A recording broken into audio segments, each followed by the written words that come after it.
नमस्कार, आप सभी का स्वागत है टीसी म्यूज़िक क्लासेस के यूट्यूब चैनल से। आप सभी जुड़ चुके हैं टीसी म्यूज़िक क्लासेस के साथ में। टीसी म्यूज़िक क्लासेस की मॉक टेस्ट सीरीज़, ये टेस्ट संख्या आज है 5 और 50 प्रश्नों के साथ में हम आप सभी के बीच में हैं। और 50 के साथ में +4 आप लगा करके चलिए, तो +4 यानी कि लगभग जो है 150 से 200 प्रश्न अपन आज सॉल्व करने वाले हैं। लाइक ए मैराथन जो है क्लास हम आप सभी के बीच में पेश कर रहे हैं। एमपी मेंस, आरपीएससी और यूजीसी नेट जो है विशेषकर ध्यान में रखा गया है। 5/1/2024 का आज ये क्लास है।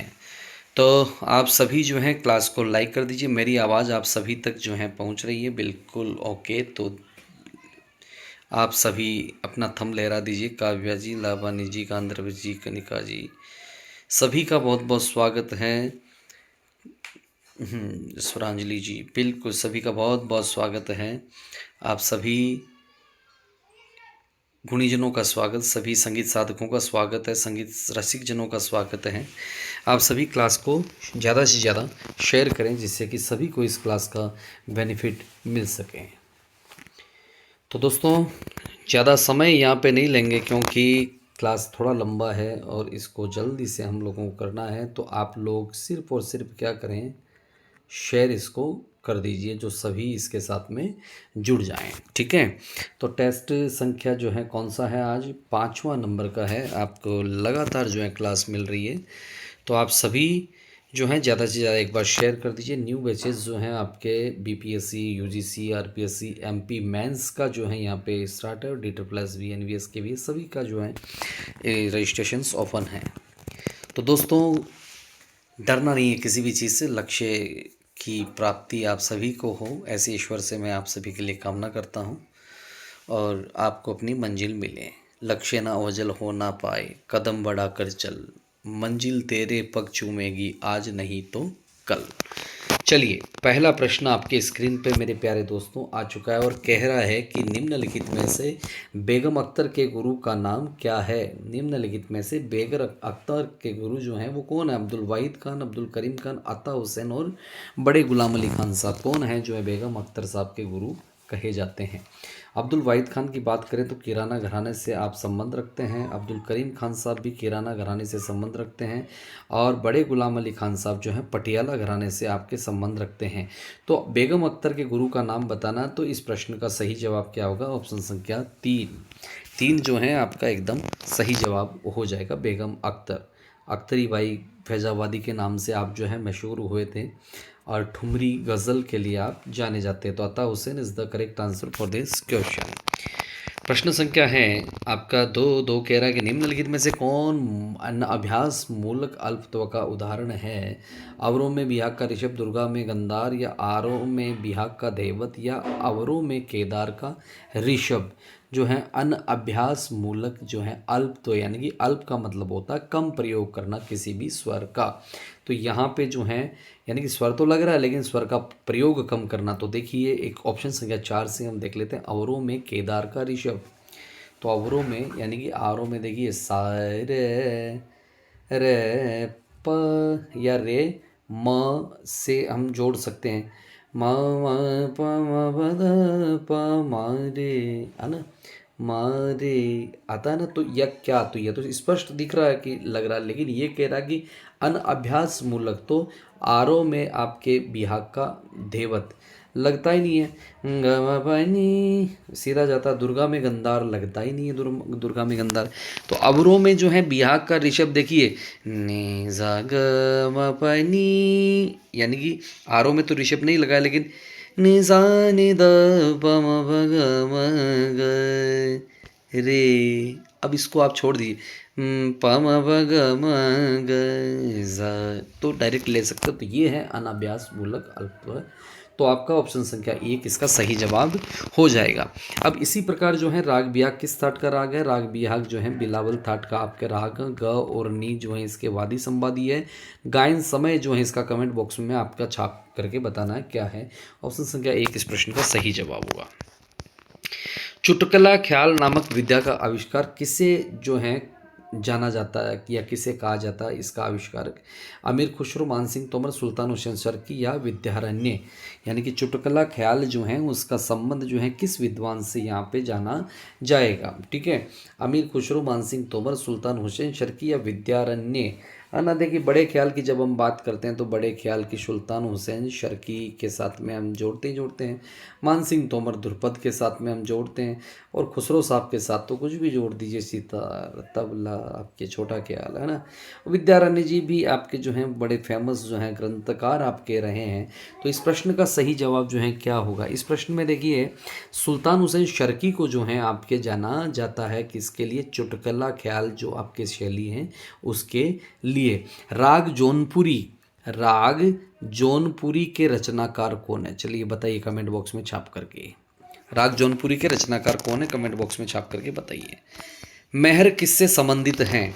वजीर खान साहब से, हाफिज़ अली खान साहब से, बलराम पाठक से या अलाउद्दीन खान साहब से? मेहर का रिलेशन जो है निम्न में से किससे हैं? आपके वजीर खान साहब, हाफिज़ अली खान साहब, बलराम पाठक जी, अलाउद्दीन खान साहब। तो देखिए इसमें किससे आएगा? वजीर खान साहब क्या मेहर से संबंध है? हाफिज़ अली खान साहब, आपके बलराम पाठक जी या अलाउद्दीन खान साहब? वजीर खान साहब से नहीं है, हाफिज़ खान साहब से नहीं है, बलराम साहब से नहीं है, अलाउद्दीन खान साहब जिनका जन्म 1862 के अंतर्गत आपके होता है। दूसरा प्रश्न इसी में अगर पूछ लिया जाए कि इनके पिताजी का नाम, तो क्या नाम है? पिताजी का नाम साधु खान साहब जो है इनके पिताजी का नाम है। ठीक है, सितार का प्रारंभिक प्रशिक्षण जो है आपके पिताश्री से ही इन्होंने लिया था, और इनके गुरु भी रहे हैं, पिता भी हैं। और वजीर खान साहब भी इनके जो हैं गुरु रहे हैं, ये भी ध्यान रखना है। और अलाउद्दीन खान साहब ने मेहर बैंड की स्थापना आपके की थी। तो ऑप्शन संख्या क्या होगा? 4 इसका सही जवाब हो जाएगा। वजीर खान साहब रामपुर से संबंध इनका आपके जाना जाता है। अब हाफिज़ अली खान साहब का संबंध किस वाद्य से है? कमेंट बॉक्स में छापिए। बलराम पाठक साहब सितार, ठीक है, तो हाफिज़ साहब का संबंध किससे है? डिफरेंट को चुनना है। भिन्न क्या है निम्न में से? शिखर, ब्रह्म, प्रतिहार, गणेश। निम्न में से डिफरेंट क्या है? शिखर है, ब्रह्म है, प्रतिहार है या गणेश है? मेरी स्पीड ज़्यादा तो नहीं है, अगर ज़्यादा है तो आप लोग थोड़ा बताइएगा तो हम थोड़ा कम कर देंगे। ओके हैं, ठीक है, चलिए कोई बात नहीं। शिखर एक ताल है, ब्रह्मा एक ताल है, यानी कि प्रतिहार, गणेश भी आपके ताल हैं।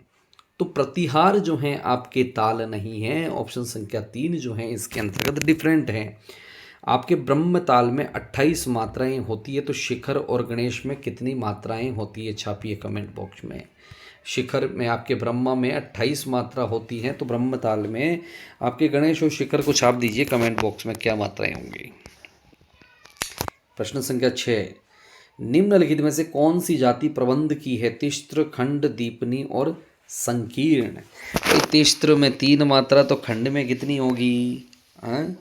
और संकीर्ण में आपके 9 मात्रा हो गई, तो खंड में कितनी मात्रा होगी? ताल की जो है कितनी जातियां हैं? 5 जातियां हैं आपके, चतुस्त्र, चतुस्त्र, तिस्त्र, और फिर क्या आएगा? मिश्र या खंड, खंड, मिश्र या संकीर्ण, है ना। ये 5 जो हैं आपकी ये जातियां होती हैं। तो यहाँ पे दीपनी जो हैं वो क्या है? प्रबंध हैं, आपके प्रबंध की जाति है। प्रबंध की जातियां भी आपके कितनी होती है? 6 जातियां आपके प्रबंध की हो जाती है। दीपनी, आनंदिनी, मैदिनी, भाविनी, तारावली, इस प्रकार से ये जो है आपके कितनी, माफ़ कीजिएगा, 5 अंग, 5 जो हैं, 6 तो अंग होते हैं आपके और 5 ही जातियाँ होंगी, माफ़ कीजिएगा, सॉरी, जो हैं 5 आपके जातियाँ हो जाती है। ठीक है, चलिए, जल्दबाजी में गलती हो जाती है। निम्नलिखित शब्दावली किस राग से संबंधित हैं आपके? रे म प, ये जो है ग म रे सा, हमीर, कामोद, शुद्ध कल्याण और आपका श्याम कल्याण। गमदा, एक तो ये है मधुबन में राधिका नाचे, है ना इसमें। साथ ही साथ कामोद, शुद्ध सारंग और श्याम कल्याण। सा रे अमा प गम रे सा, है ना। तो ये जो है गम रेसा की जो संगति आ रही, रेमा प गम रेसा, तो श्याम कल्याण है। श्याम कल्याण है या नहीं है? बिल्कुल श्याम कल्याण। तो ऑप्शन संख्या 4 इसका एकदम सही जवाब हो जाएगा। प्रश्न, अच्छा दूसरी बात इसमें जो है आपके हमीर कल्याण थाट का राग है, किस थाट का है, कल्याण थाट का। कामोद भी आपके कल्याण थाट का राग है, श्याम कल्याण भी कल्याण थाट का राग है। तो ये क्या, किस शुद्ध सारंग किस थाट का राग है बताइए। प्रश्न संख्या है 8, इनायत हुसैन खां सहसवान वाले किसके शागिर्द थे, हस्सू खां, नत्थन पीर बख्श या विलायत हुसैन खां या महबूब खां। इनायत हुसैन खां सहसवान वाले जो थे वो किसके जो हैं शागिर्द थे। इनायत खां साहब जो हैं ग्वालियर गए थे ना, बिल्कुल वहाँ पे जाकर के भी उन्होंने सीखा था कि नहीं सीखा था, जो बहादुर खान साहब और तांडस खान साहब से जो हैं जुड़े हुए थे। कौन जुड़े हुए थे, अरे दो भाइयों की जो जोड़ी फेमस थी, कौन सी थी, हस्सू खां और हद्दू खां। तो आप जो हैं किनसे रिलेशन था, हस्सू खां से जो हैं आप जो शागिर्द माने जाते हैं। नत्थन पीर बख्श जो हैं ग्वालियर घराने के जो हैं संस्थापक यानी कि फाउंडर ऑफ दिस घराना।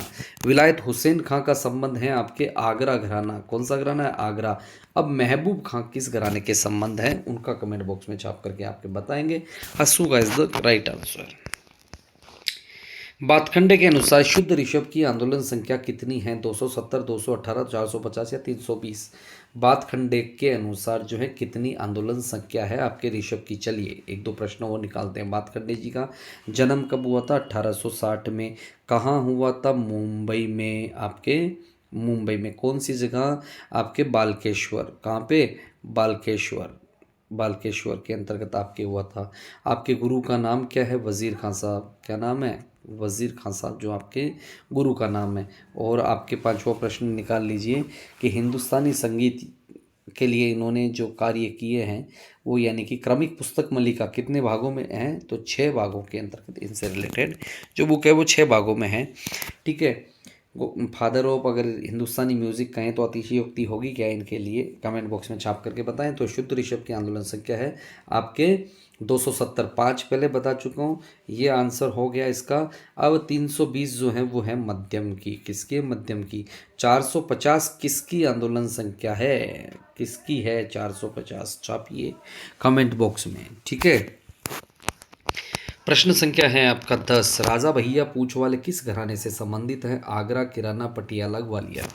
राजा भैया पूछ वाले जो हैं इनका संबंध जो है किस घराने से है, तो देखिए राजा भैया का जन्म आपके 1882 के अंतर्गत आपके होता है।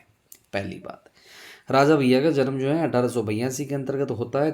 पटियाला से नहीं, किराना से नहीं, आगरा से नहीं, इनका सीधा जो है सिटी ऑफ म्यूजिक ग्वालियर यानी कि ग्वालियर घराने से इनका संबंध आपके जाना जाता है, राजा भैया पूछवाले जी का। ठीक है, अब एक आर्टिस्ट जो हैं आपके आगरा घराने का, अभी अभी हमने बात की थी विलायत हुसैन खान साहब, और किराना घराना अभी अभी अब्दुल करीम खान साहब का भी जिक्र हुआ था, और पटियाला का बड़े गुलाम अली खान साहब जो हैं वो जिक्र आपके हुए थे। ठीक है, तो ऑप्शन संख्या 4। ठीक है, नेक्स्ट प्रश्न के लिए चलते हैं। सुरेश बाबू माने का वास्तविक नाम क्या है, अब्दुल हक, अब्दुल रहमान, अब्दुल वाहिद या अब्दुल करीम। सुरेश बाबू माने का वास्तविक नाम क्या है, तो वास्तविक नाम इनके किनके पुत्र हैं, ये अब्दुल करीम खां साहब, करीम खां साहब के जो हैं पुत्र हैं आपके सुरेश बाबू माने। अब सुरेश बाबू माने इनके पुत्र, तो घराना कौन सा हो गया, किराना घराना हो गया, बिल्कुल हो गया। ठीक है, अब इनका नाम देखिए, करीम खान साहब जब पुत्र हैं और ये भी इनके चाचा ताऊ ही हैं, अब्दुल हक भी नहीं है, तो अब्दुल रहमान वास्तविकता का नाम क्या है, अब्दुल रहमान जो है इनका एकदम सही जवाब हो जाएगा। नेक्स्ट प्रश्न के लिए चलते हैं। प्रश्न संख्या है आपकी स्क्रीन पे 12 कह रहा है कि आपका कथन और अभिकथन, आप कारण यानी कि अभिकथन और कारण है। उस्ताद आमिर खां पटियाला घराने के महान प्रतिनिधि, और कारण कह रहा आमिर खान ने उस्ताद वाहिद खान से प्रशिक्षण जो है लिया था। क्या आपको जस्ती है ये बातें आमिर खान साहब से रिलेटेड। उस्ताद आमिर खां पटियाला घराने के महान प्रतिनिधि हैं, 100% क्या है, गलत है। और आमिर खान ने उस्ताद वाहिद खान से शिक्षण प्राप्त किया था, 200% नहीं, 2000% गलत है। ठीक है, तो इसका आंसर क्या हो जाएगा, ए आर दोनों के दोनों जो हैं क्या हैं, गलत हैं।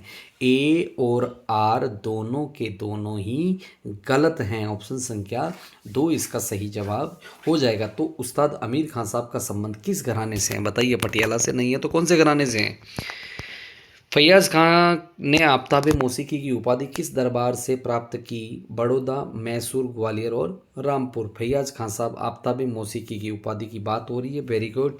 1911 में ये उपाधि इनको मिलती है। कहाँ से? ये उपाधि इनको 1911 में मैसूर दरबार से आपको मिलती है, 1911 के अंतर्गत मिलती है। अब साथ ही साथ जो है आपके जो यानी कि बात करेंगे घराना, तो घराना इनका कौन सा हो जाता है? आगरा घराना इनका हो जाता है। 1886 में जन्म इनका होता है। इनका उपनाम क्या है? उपनाम क्या है? छापिए कमेंट बॉक्स में। ऑप्शन संख्या 2 इनका सही जवाब है। प्रबंध गान के अंगों की संख्या कितनी थी? देखिए पिछली बार में प्रश्न जो आया था वो जाति से रिलेटेड था, हमने गलती से 6 बोल दिया था। तो देखिए आ गया है अंग की संख्या, तो 4, 5, 6 और 7, तो अंग इसमें हैं आपके 6। सर्वप्रथम प्रबंध का उल्लेख कहाँ मिलता है? जल्दी से छापिए। बृहदेसी ग्रंथ किसका है? मतंग का ग्रंथ है। बृहदेसी ग्रंथ है आपका मतंग का, ठीक है, सबको पता है। अब उसके बाद में मतंग ने कितने ग्रंथ आपके प्रबंध बताए थे? 49। उसके बाद में संगीत रत्नाकर में प्रबंधों को एक्सप्लेन किया है। 75 प्रबंध जो है शारंगदेव ने माना है और 3 भागों में इनको बांटा है। आपके शूड प्रबंध, आलिक्रम और विप्रकीर्ण प्रबंधों के अंतर्गत इनको बांटा। और इसके जो है 6 तो अंग हैं, 5 जातियां हैं और 4 धातु है, ठीक है, 4 धातु है। तो ऑप्शन संख्या 3 इसका सही जवाब हो जाएगा। मतंग ने अपनी पुस्तक बृहदेसी में कितने ग्राम रागों का उल्लेख किया है? मतंग ने कितने ग्राम रागों का उल्लेख किया? 7, 32, 16 या 9 ग्राम राग कितने बताए हैं? बताइए जल्दी से। ऑप्शन संख्या 1, 2, 3, 4 में से आपको जवाब देना। 1, 3, 2, 4। ओ ऑप्शन देखिए, 1, 3, 2, 4, बड़े गजब के ऑप्शंस जो हैं आपको दिए हैं। दोस्तों क्लास अगर अच्छी लग रही है तो मैं बार बार, देखिए मैसेज भी आ रहा है आप लोगों के पास, क्लास को ज़्यादा से ज़्यादा शेयर करें, ज़्यादा से ज़्यादा जो है आप अपने दोस्तों को जोड़िए। लेकिन मैं इस चीज़ को बार बार नहीं बोल रहा हूँ तो इसका मतलब आप लोग भी समझिए कि मैं नहीं बोल रहा हूँ, तो ये बोलने की चीज़ नहीं है ना। आप लोगों के लिए इतनी मेहनत की जा रही है तो आप लोग स्वयं इस बात को समझिए, ठीक है। 7, 32, 16 और 9, तो ऑप्शन संख्या 1 जो है 7 ग्राम रागों का उल्लेख जो है किया है, ठीक है ना। नेक्स्ट प्रश्न के लिए चलेंगे। The story of Indian music पुस्तक के लेखक जो हैं AR गौतम, ओ स्वामी या स्वामी प्रज्ञानंद या Kapila Vatsyayan. The story of Indian music, story एक होता है हिस्टोरी, है ना। The historical study of Indian music भी होता है। The story of Indian music, the Indian music या द हिंदुस्तानी म्यूजिक, ऐसे करके भी बहुत सारी पुस्तकें हैं। पोपले साहब भी आते हैं, प्रज्ञानंद जी भी आते हैं, और सुरेंद्र मोहन जी का भी एक ऐसा कोई पुस्तक है। और यहाँ पे जो ये पुस्तक है वो है आपके ओ गोस्वामी जी का, ठीक है। अब एक पुस्तक और आता है a historical study of Indian music. क्या है? A historical study of Indian music के लेखक कौन है? छापिए कमेंट बॉक्स के अंदर। चलिए प्रश्न संख्या 17, निम्न में से कौन सा स्वर अर्धदर्शक स्वर के नाम से जाना जाता है? सा, प, म, नी। अर्धदर्शक के नाम से जो जाना जाता है उसको कहते हैं मध्यम, सभी को पता है सिसका। चलिए नेक्स्ट प्रश्न के लिए चलेंगे। आलिया भट्टू का संबंध किस घराने से है? जयपुर, आगरा, पटियाला, किराना, किस घराने से हैं? किराना में जो है, देखिए बार बार करीम खान साहब का नाम आता है। पटियाला जो है आपके 1901 में या 2 में जन्म होता है हमारे खान साहब का, याद पिया किया है। आगरा वालों का अभी हमने रिलेशन पढ़ाई था, और जयपुर में हमने जो है अलादीन खान साहब का संबंध पढ़ते हैं। तो पटियाला घराना जो है इनका सही जवाब हो जाएगा आलिया भट्टू का, ठीक है। आलिया भट्टू एकदम करेक्ट। बढ़ते नेक्स्ट प्रश्न के लिए। निर्मल शाह प्रसिद्ध थे किसके लिए? क्या सरोद के लिए, बीनकार के लिए, सारंगी के लिए, तबला के लिए? निर्मल शाह क्यों प्रसिद्ध थे? सरोद बजाते थे, बीनकार या सारंगी या तबला? क्या जो है आपके निर्मल शाह जी का प्रसिद्ध था? निर्मल शाह जी जो हैं आपके सरोद नहीं, तबला नहीं, सारंगी नहीं, बीनकार जो हैं आपके थे निर्मल शाह। तो सारंगी को अंतर्राष्ट्रीय स्तर पर जो है प्रसिद्ध करने का जो क्रेडिट जाता है वो जाता है पंडित राम नारायण जी को। राम नारायण जी कहाँ के थे? राजस्थान में। कहाँ के थे? उदयपुर के। कहाँ के थे? उदयपुर के थे। हाल ही में किस महान तबला वादक का निधन हुआ है? उनको हम परम श्रद्धांजलि देते हैं। उस्ताद जाकिर हुसैन साहब। ठीक है, उस्ताद जाकिर हुसैन साहब। सरोद, आपके किसी एक सरोद वादक का आप नाम छाप दीजिए कमेंट बॉक्स में। ऑप्शन संख्या 2 इस प्रश्न का सही जवाब है। नेक्स्ट प्रश्न के लिए, दाढ़ी शब्द से क्या अभिप्राय है? ताल का प्रकार, संगीत संप्रदाय, गीति का प्रकार, लोकगीत है। अब हिचकी रे मन चले हिचकी, हो अब हिचकी रे मन चले हिचकी, यानी कि लोकगीत। केसरिया बालमा आवो जी पधारो मारे देश, यानी कि लोकगीत है ना। नहीं है भैया, ये तो मैं गा रहा था लोकगीत, गीतियाँ नहीं है, ताल का प्रकार नहीं है। संगीत संप्रदाय एक जाति समुदाय होता है ना। वर्तमान में मिरासी जो जाति होती है उनसे ही रिलेटेड आपके दाढ़ी जो शब्द है ये आपके रिलेशन करता है संगीत संप्रदाय। ठीक है, चलिए नेक्स्ट प्रश्न के लिए चलते हैं। प्रश्न संख्या आपकी स्क्रीन पे है 21, और 21 कह रहा है कि निम्नलिखित में से कौन सा स्वरांतर षड्ज मध्यम भाव को इंगित करता है? रे प म सा रे द ग नी। निम्नलिखित में से कौन सा स्वरांतर मध्यम षड्ज यानी कि षड्ज मध्यम भाव को इंगित करता है? तो देखिए कौन सा करता है षड्ज मध्यम, यानी कि आपके देखिए ग और नी। ऑप्शन संख्या 4 को हम चेक करते हैं तो देखिए 2 4 4 3 2, यानी कि 4 2 6 4 10 3 13 श्रुत्यांतर यहाँ पे आता है ऑप्शन 4 में, तो ये तो नहीं है। आपके रे ध में देख लीजिए कितना आ रहा है, रे और ध में कितना आ रहा है आपका 3 2 4 4 3, यानी कि 4 4 8 2 10 और 13 श्रुत्यांतर यहाँ पर। अब पूछा कितना है षड्ज मध्यम भाव, तो ऋषभ पंचम को लगा दीजिए, क्योंकि रे देखा तो हम लगा ही रहे हैं। तो यहाँ अगर रे और पौ का काउंट करें तो 4 2 6 और 3 9 श्रुति अंतर आपका आ रहा है, तो ऑप्शन संख्या 1। चलिए नेक्स्ट प्रश्न के लिए, प्रश्न संख्या 22, सही कूट को चुने। अभिकथन है सितार के उद्गम को त्रितंत्री वीणा में देखा जा सकता। कारण कह रहा त्रितंत्री वीणा में 7 तार होते हैं। क्या दोनों सही है? क्या दोनों गलत है? ए सही है, आर गलत है, ए गलत है, आर सही है, बताइए। प्रश्न संख्या आपके स्क्रीन पे चल रहा है 22 कह रहा है कि अभिकथन तो कह रहा है सितार के उद्गम को त्रितंत्री वीणा में आपके देखा जा सकता है। बिल्कुल अच्छी बात कही है, लेकिन कारण मुझे नहीं जैसा भैया त्रितंत्री है तो उसमें तो 3 ही तार तो होंगी, तो आपका अभिकथन तो सही है लेकिन आपका कारण यानी कि आर गलत है। ए सही आर गलत कहाँ पे है? ये रहा ऑप्शन संख्या 3, ए सही आर गलत है। तो आपके 7 तार वाली वीणा का नाम बताओ जल्दी से कौन सी है। प्रश्न संख्या है 23, प्राचीन ग्रंथ शास्त्रकारों ने शुद्ध मध्यम को किस श्रुति पर स्थापित किया? 13वीं 14वीं 12वीं और 15वीं, कौन सी श्रुति पे जो है आपके स्थापित किया है? ऑप्शन संख्या 1 2 3 4 में से आपको जवाब देना है। शुद्ध मध्यम को किस श्रुति पर प्राचीन शास्त्रकारों ने जो है आपके रखा है?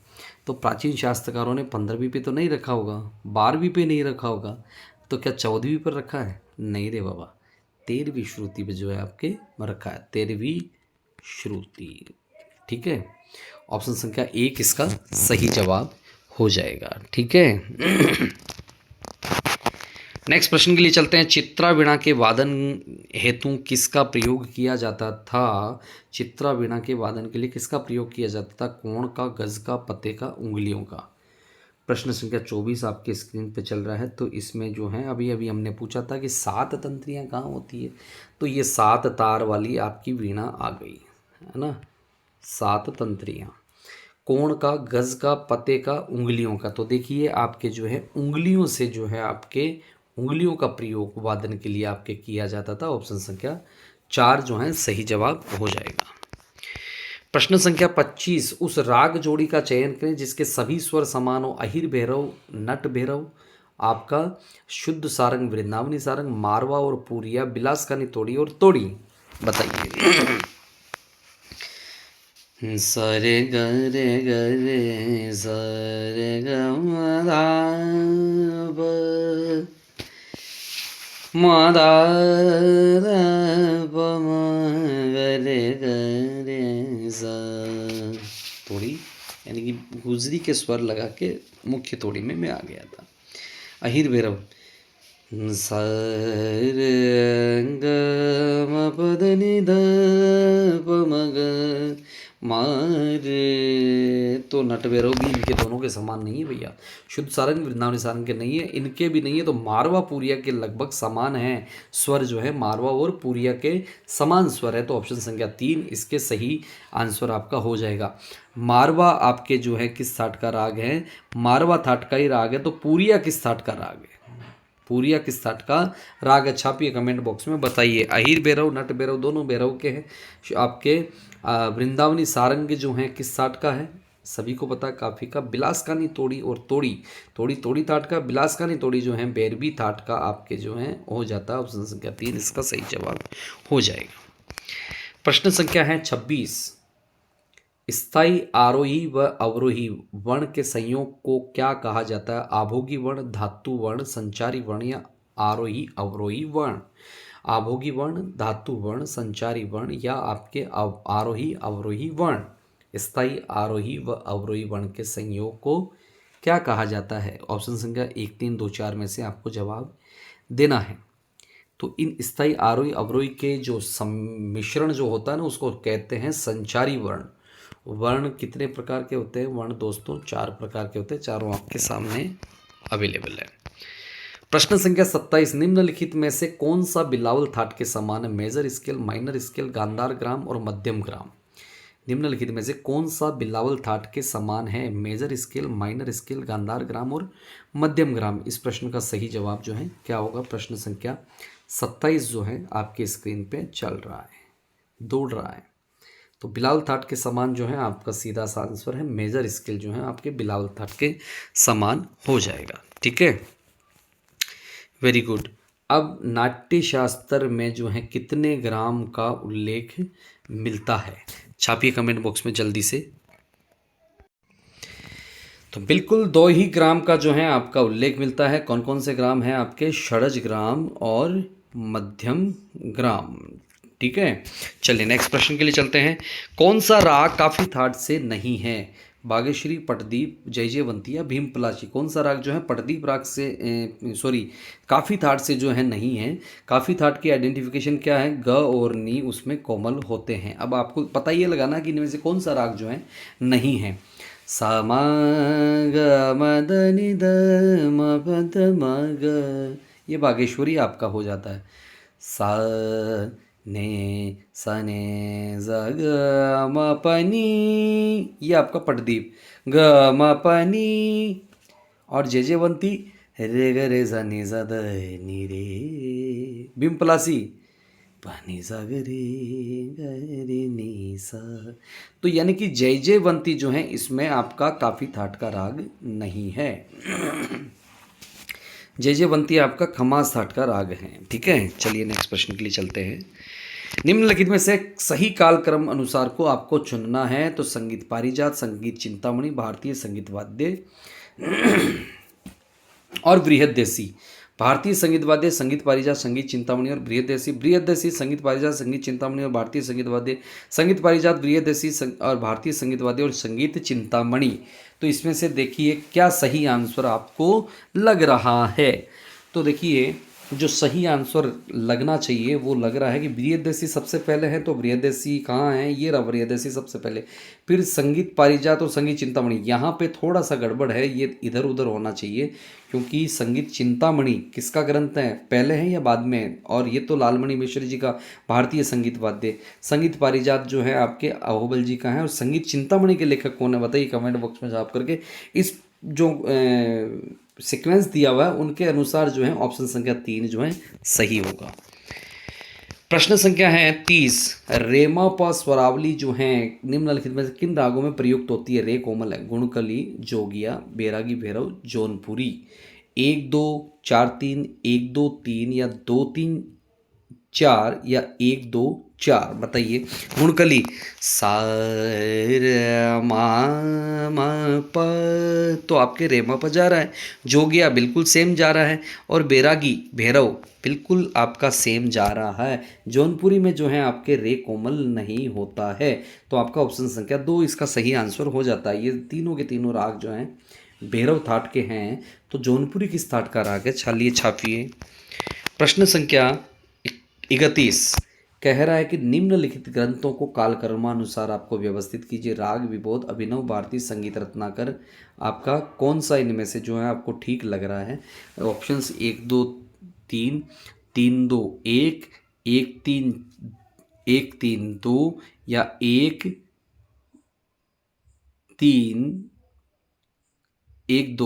3 आ गया ना, 1 2 3। चलिए 3 ऑप्शंस के आधार पे बताइए, जो भी ऑप्शंस होगा यहाँ पे नहीं छप पाया, ठीक है। तो आपका 3 1 2 इसमें रख लो, 3 1 2। तो इस प्रश्न का सही जवाब और सटीक जवाब क्या हो जाएगा? जल्दी से इस प्रश्न का आंसर दीजिए। यानी कि इस प्रश्न का सही और सटीक जवाब जो होना है वो क्या होगा? यानी कि सबसे पहले आपका क्या होगा? 2 अभिनव भारती, फिर रत्नाकर, फिर राग विबोध। 2 3 1, 2 3 1, 2 3 1 कहाँ है? 2 3 1, अच्छा 2 3 1 ही ऑप्शन में नहीं रहा इसमें, है ना। 2 3 1 यानी कि अभिनव भारती, फिर संगीत रत्नाकर, फिर राग विबोध, ठीक है। ऐसे जो है ऑप्शंस इसका आ जाएगा, ठीक है। कालक्रमानुसार जब जमाएंगे तो 2 3 1 इसका सही जवाब हो जाएगा। नेक्स्ट प्रश्न के लिए प्रश्न संख्या 32 1 5 8 10 14 18 और 21वीं श्रुति पर स्थापित शुद्ध स्वरों सप्तक किस काल को इंगित करते हैं? क्या वैदिक काल है, मध्य काल है, आधुनिक काल है, प्राचीन काल है? कौन सा काल जो है इंगित करते हैं? ये श्रुति व्यवस्था जो है कौन से उसकी आपको लग रही है? तो वैदिक में तो कोई श्रुति व्यवस्था नहीं है। तो क्या मध्य की है? नहीं है। क्या प्राचीन की है? नहीं है। तो आपके किसकी है? आपका आधुनिक काल की है, यानी कि प्रथम श्रुति के आरंभ से शुरू करते हैं, ठीक है। ऑप्शन संख्या जो है 3 में दिया है, सीक्वेंस 3 में ऑप्शन संख्या 4। प्रश्न संख्या है आपका 33 कह रहा है कि रे और ध कोमल और ग और नी यानी कि तीव्र स्वर लक्षण है छायालग राग के, प्रमेल प्रवेशक राग के, संधि प्रकाश के, शुद्ध राग के। प्रश्न संख्या 33 आपके स्क्रीन पर हैं। यानी कि रेध तो कोमल होना चाहिए और गनी बिल्कुल शुद्ध की अवस्था में आपके होंगे। तो यहाँ पे क्या होगा? रे रे ज नि ज ध नि रे, ये तो वो तो हो गया आपके परमेल प्रवेशक हो जाता है, ठीक है। और यहाँ पे कहते हैं कि रे कोमल सा रे शुद्ध भी है क्या? ध कोमल ऐसा है। तो ये जो है लक्षण आपको आ रहा है, संधि प्रकाश के लक्षण आपको दिखाई दे रहे हैं यहाँ पे। ऑप्शन संख्या दिन में संधि प्रकाश राग जो है कितनी बार गाए जाते हैं? कमेंट बॉक्स में छाप के बताएंगे, ठीक है। प्रश्न संख्या है 34 कह रहा है कि कर्नाटक संगीत में रागों के समय सिद्धांत का समावेश नहीं है, और तर्क कह रहा है कि कर्नाटक संगीत में रागदारी पद्धति नहीं है। तो ए आर दोनों सही है, ए आर दोनों गलत है, ए सही है, आर गलत है, ए गलत है, परंतु आर सही है। कर्नाटक संगीत में रागों के समय सिद्धांत का समावेश नहीं है, ये कह रहा है ऑप्शन ए। ऑप्शन जो तर्क कह रहा है वो कह रहा कर्नाटक संगीत में रागदारी पद्धति नहीं है। तो क्या हो जाएगा इसका जो है सही जवाब? यानी कि कर्नाटक संगीत में रागों के समय सिद्धांत का समावेश नहीं है, तो ठीक बात है ये। और कर्नाटक संगीत में रागदारी पद्धति नहीं है, तो ये तो थोड़ा गलत है ना। तो इसका ए सही है, आर गलत है, ए सही है, आर गलत है, ए सही है, आर गलत है। ऑप्शन संख्या 3 के साथ में चलेंगे। नेक्स्ट प्रश्न, भरतभाष्यम ग्रंथ के लेखक कौन है आपके? वी.डी. पलुष्कर जी, अभिनव गुप्त जी, राजा भैया पूछवाल या नान्य देव जी? कौन है आपके भरतभाष्य ग्रंथ के लेखक जो है कौन है? तो इसके देखिए पलुष्कर साहब नहीं है, अभिनव गुप्त नहीं है, राजा भैया नहीं है, नान्य देव जो है इसके आपके लेखक हो जाते हैं। कौन है? नान्य देव जी जो है आपके इसके लेखक हो जाते हैं। तो अब पूछ लेते हैं कि पलुष्कर जी का जन्म कब हुआ था? बताइए कमेंट बॉक्स में छाप। तो कब हुआ था? विष्णु दिगंबर पलुष्कर जी का 1872 के अंतर्गत आपके जन्म हुआ था। अभिनव गुप्त जो है 10वीं सदी के जाने जाते हैं, और राजा भैया पूछ वाले तो 1882 के आपको पता ही है। तो ऑप्शन संख्या इसका एक सही जवाब हो जाता है। प्रश्न संख्या है 36। राग रागिनी वर्गीकरण का उल्लेख निम्न में से किन ग्रंथों में किया गया है? संगीत मकरंद, संगीत दर्पण, राग तरंगिणी, नाट्य शास्त्र। 1 2 3 और 4, 1 3 और 4, 2 3 और 4, 1 2 और 3। बताइए क्या सही जवाब इस प्रश्न के लिए होगा? तो दोस्तों मैं बार बार आपको इस चीज़ के लिए नहीं कहूँगा, क्योंकि समय व्यर्थ करना है।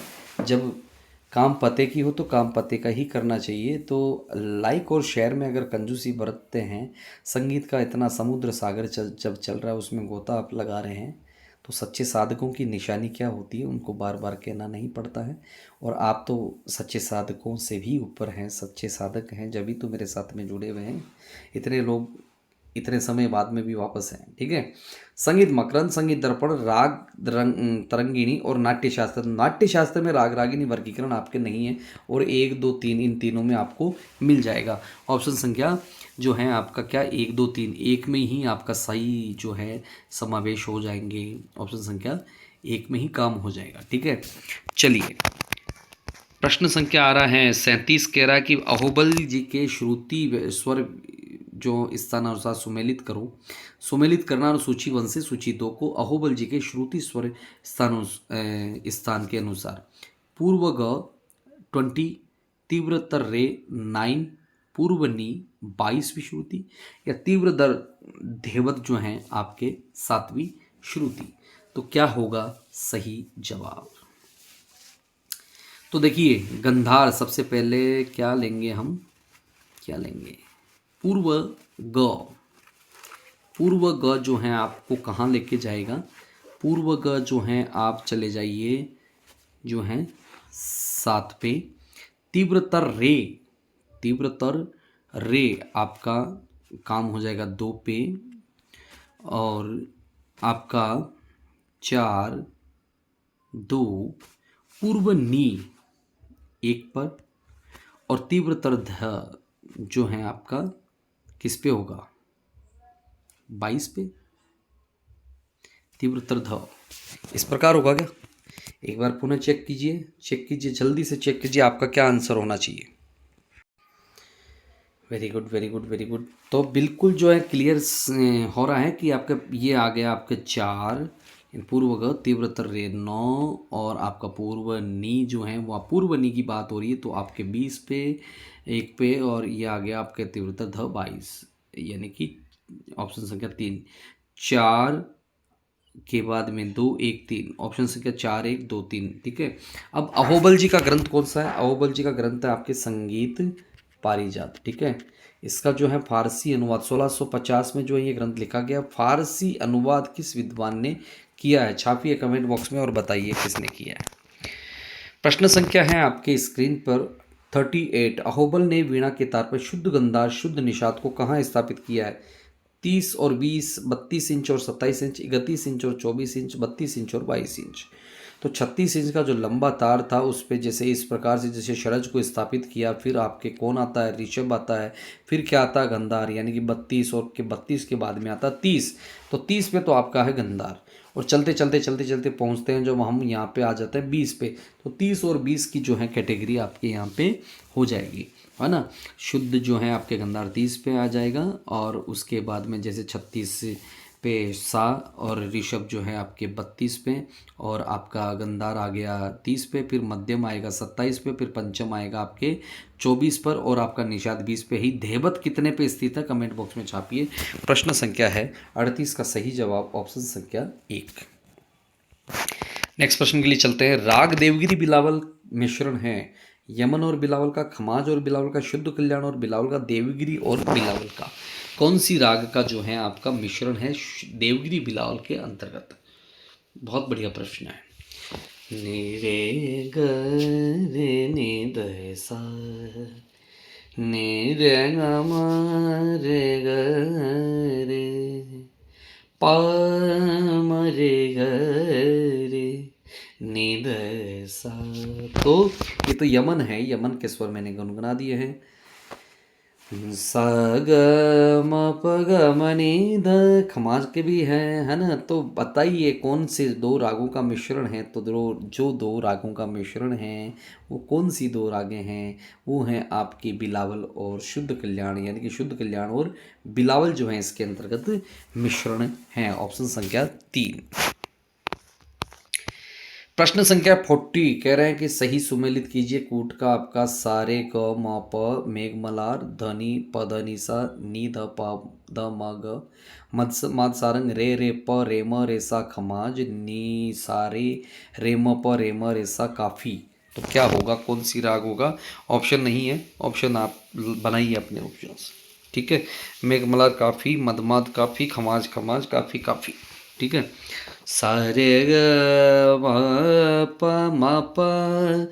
तो देखिए सारे ग, तो अब हम सा रे ग ग म म प। तो यहाँ पे ये आ गया काफ़ी। ठीक है, फिर इसके बाद में बात करेंगे द नि प ध नि सा नि द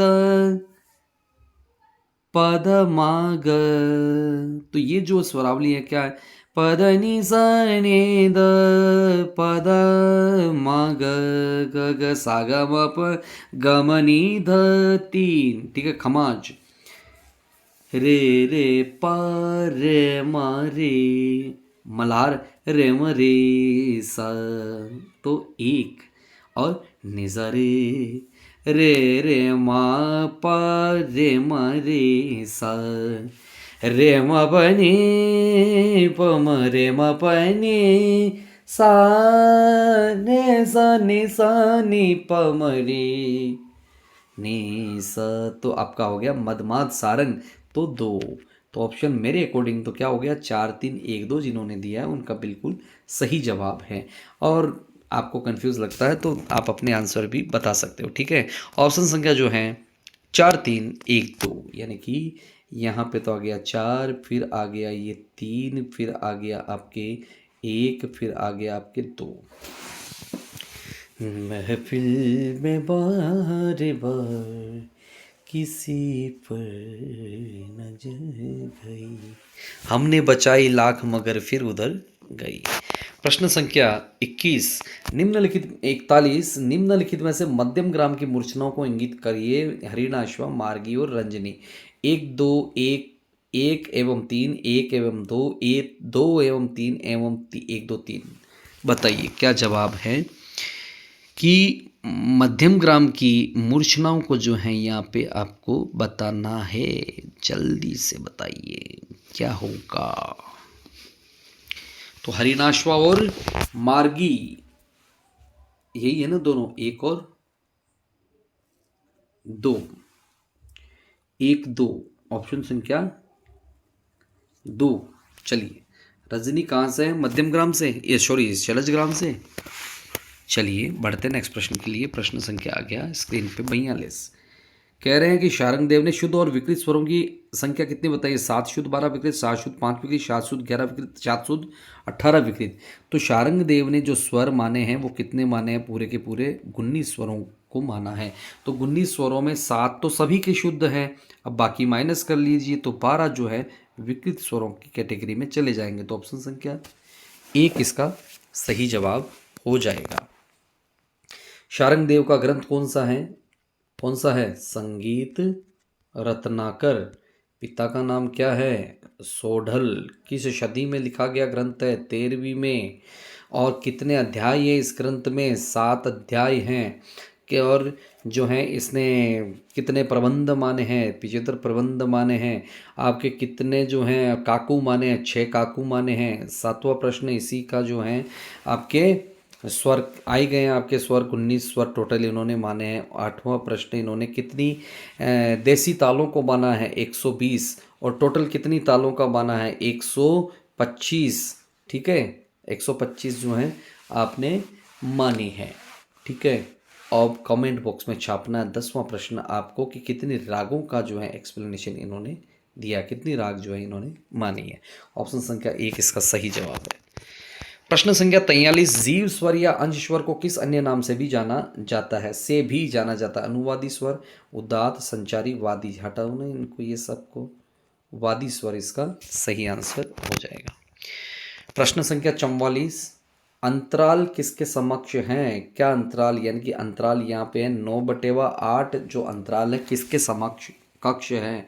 51.1 45.8 51, 61.1 28.1।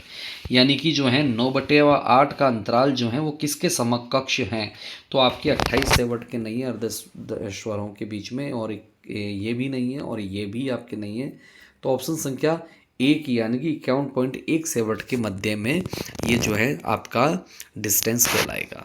प्रश्न संख्या है 45 कह रहे हैं कि नारायण मोरेश्वर खरे किसके शिष्य थे? भास्कर बुआ, पार्श्वदेव, कोहल और वीएन भातखंडे। किसके शिष्य थे नारायण मोरेश्वर खरे? भास्कर बुआ की बात करूं तो 1869 में जो है जन्म होता है, और कोहल और पार्श्वदेव तो जो प्राचीन ग्रंथकारों में आते हैं, और 1860 में जो है इनका जन्म होता है। तो ऑप्शन संख्या इसमें हमारे पास में बच जाता है 4, 3। वीएन भातखंडे, विष्णु नारायण भातखंडे जी के जो है नारायण मोरेश्वर जी जो है आपके शिष्य कहे जाते हैं। क्यों जाना जाता है, क्यों प्रसिद्ध हैं? आपके रागांग के लिए जो है आपके प्रसिद्ध हैं। कौन? नारायण मोरेश्वर खरे जी। ऑप्शन संख्या 3 जो है सही जवाब है। दोस्तों, आज का जो ये मैराथन जो सुपरफास्ट चल रहा है, ये आप सभी को कैसा लग रहा है? सभी को कैसा लग रहा है? दिल से खुशी हो रही है तो स्माइली जो हैं ज़रूर आप जो है सेंड करते रहें। स्माइल फेसेस जो है होना चाहिए, पॉजिटिव वाइब्स जो हैं आपके चेहरे पे होनी चाहिए, खुशी की लहर जो है आपके बीच में होनी चाहिए। ठीक है, मुस्कुराते रहिए, है ना, एक दूसरे को देख करके। प्रश्न संख्या है 46, सही कूट को चुनिए। अभिकथन कह रहा है कि हिंदुस्तानी संगीत में स्वरों का लगाव एक महत्वपूर्ण कारक है, इसमें परिवर्तन होने से राग परिवर्तन हो जाता है। क्या बात कही है? तर्क कह रहा है यदि स्वर लगाव को पुस्तकों से पढ़कर गहराई से समझ लिया जाए तो किसी भी राग को गुरु से सीखे बिना भी गाया जा सकता है। ये तो गड़बड़ मामला है भैया। गुरु से सीखे बिना कैसे गा सकते हो? गुरु से सीखे बिना गा सकते हो क्या? तो गुरु की तो आवश्यकता है। ए के साथ तो मैं समर्थन में हूँ, लेकिन आर के साथ में मैं समर्थन में नहीं हूँ। तो ए इसका सही है परंतु आर इसका गलत है।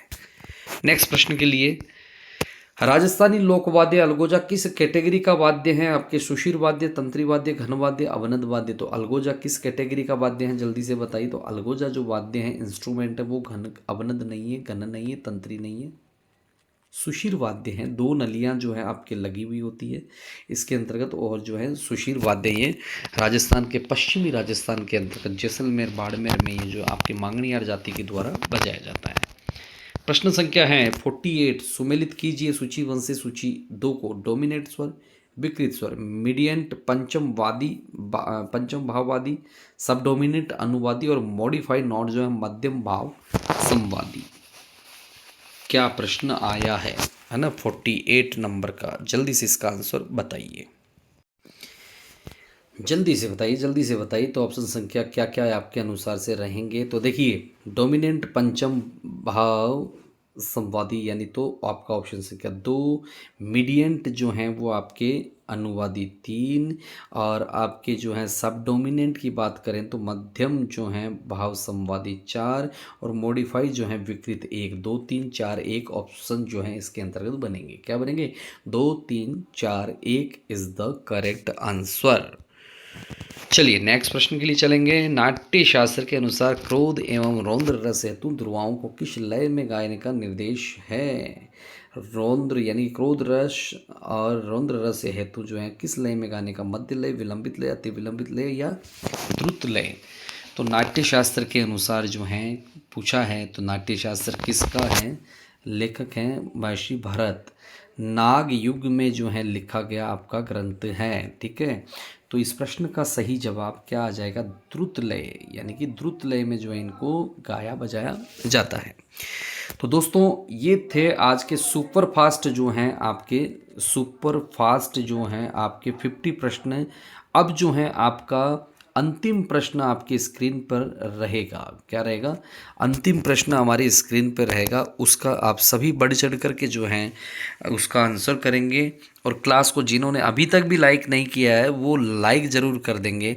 और क्लास ख़त्म होने के बाद में आपका फीडबैक जो है क्लास के बाद में आना चाहिए, जिससे कि हमको लगे कि हाँ वास्तविकता में जो है आपने जो है इस क्लास को देखा है और अच्छे से देखा है।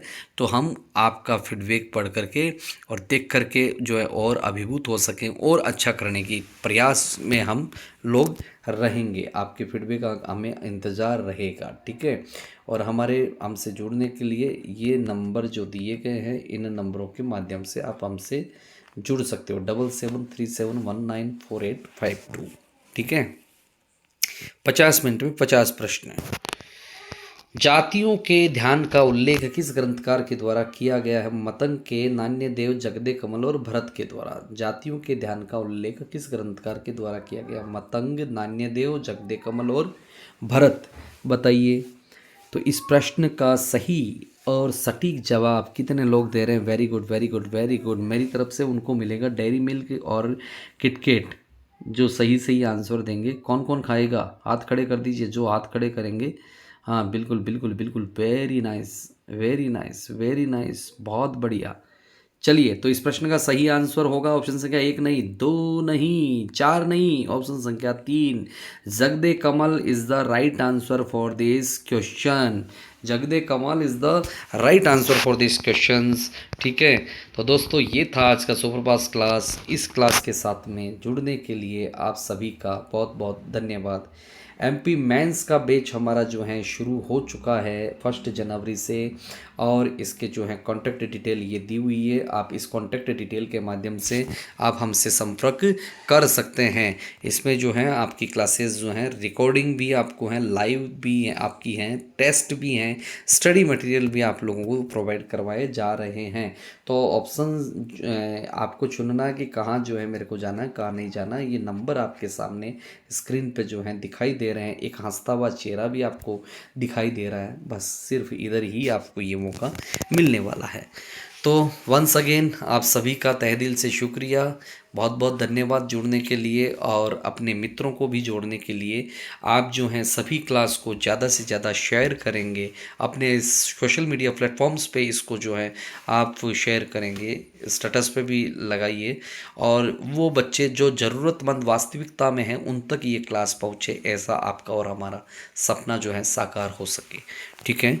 तो आज के लिए सिर्फ इतना ही। सभी से लेता हूँ विदा। जय हिंद, जय भारत। फिर मिलेंगे एक नई क्लास के साथ। शुक्रिया सभी का। Radhe Radhe, good night all.